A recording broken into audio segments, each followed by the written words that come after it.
Timetrax was an American-Australian TV series that aired from 1993 to 1994.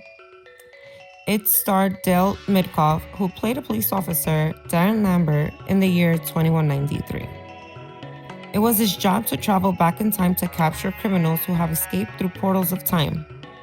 He was assisted by an AI supercomputer by the name of Selma. The show, however, was short-lived and only lasted 2 seasons before being canceled. While I can't confirm this show's popularity in Europe, it wasn't very well known in North America, which makes it quite surprising that the show spawned a video game for several systems. So in today's video, we'll be discussing Timetrax for the Sega Genesis. Evil Pixel. The Genesis version of Timetrax was being published by Black Pearl Software, who published and developed a number of different titles throughout the 16-bit era, being developed by Malibu Interactive and began development sometime in 1993. Malibu Interactive primarily developed games and conversations for the Sega CD and Sega Genesis systems.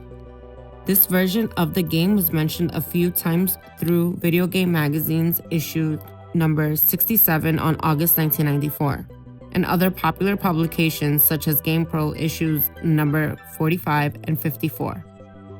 It would be the first and only time we got a glimpse of this version of the game.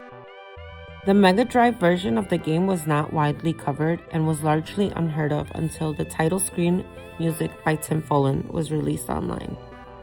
Some years later, development documents were acquired and a prototype ROM was released to the general public.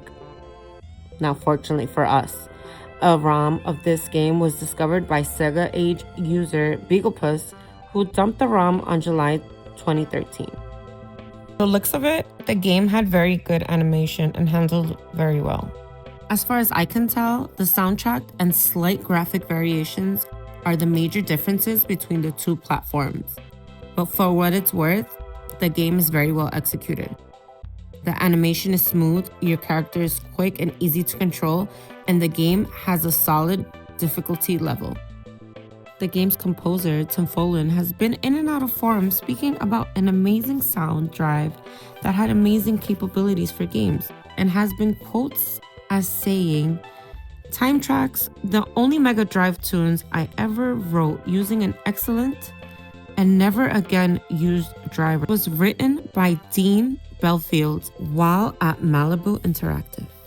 It's not known why the Mega Drive version of the game was cancelled. However, it has been stated by former employees that the game was in fact finished. The Super Nintendo version was released in North America and Europe in early 1994, suggesting that the Mega Drive version was originally set to be released around this period. However highly speculated, the Genesis version was supposed to be the superior version of this game. Malibu Interactive was sold to GameTech in months prior to its release, which may explain its disappearance.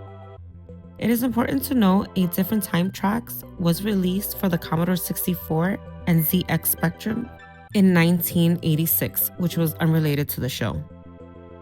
And that's going to be all for this video. Thank you guys for watching. Check out some of our other videos. This has been PinkNova of Evil Pixel.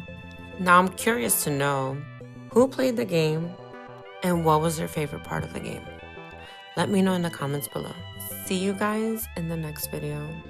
Bye.